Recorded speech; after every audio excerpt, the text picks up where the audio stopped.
આગની ઘટનામાં ઘણા બધા લોકો જીવ ગુમાવતા હોય છે, ત્યારે આગ લાગવાની ઘટના બને ત્યારે બચવા શું ઉપાય કરી શકાય તે માટે રાજ્યના ફાયર વિભાગો પોતાના વિસ્તારમાં મોક ડ્રીલ કરતા હોય છે.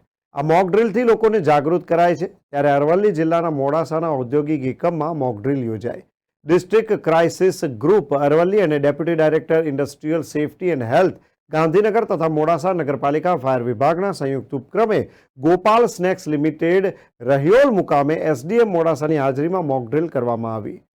જિલ્લામાં આવેલા વિવિધ મેજર એક્સિડન્ટ હેઝાર્ડસવાળા જોખમી કેમિકલ કારખાનાઓમાં સંભવિત અકસ્માત કે ઇમરજન્સીના સંજોગોમાં જિલ્લા વહીવટીતંત્ર દ્વારા તાત્કાલિક મદદ મળી રહે તેમજ તેઓમાં સતર્કતાનું પ્રમાણ જળવાઈ રહે તે હેતુથી મોક ડ્રીલ યોજાય.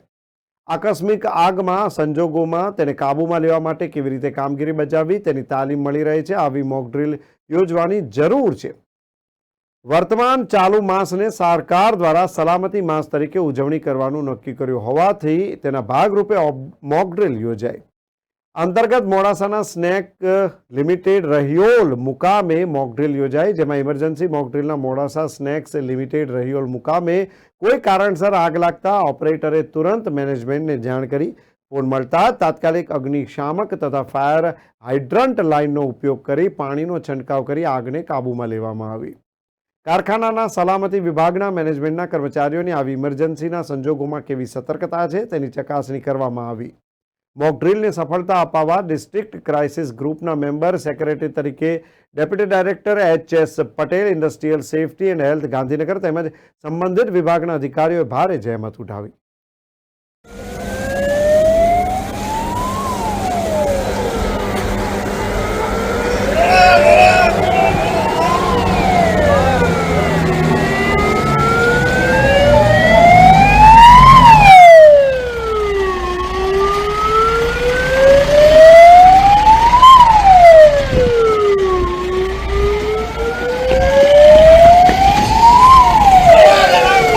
જયેશ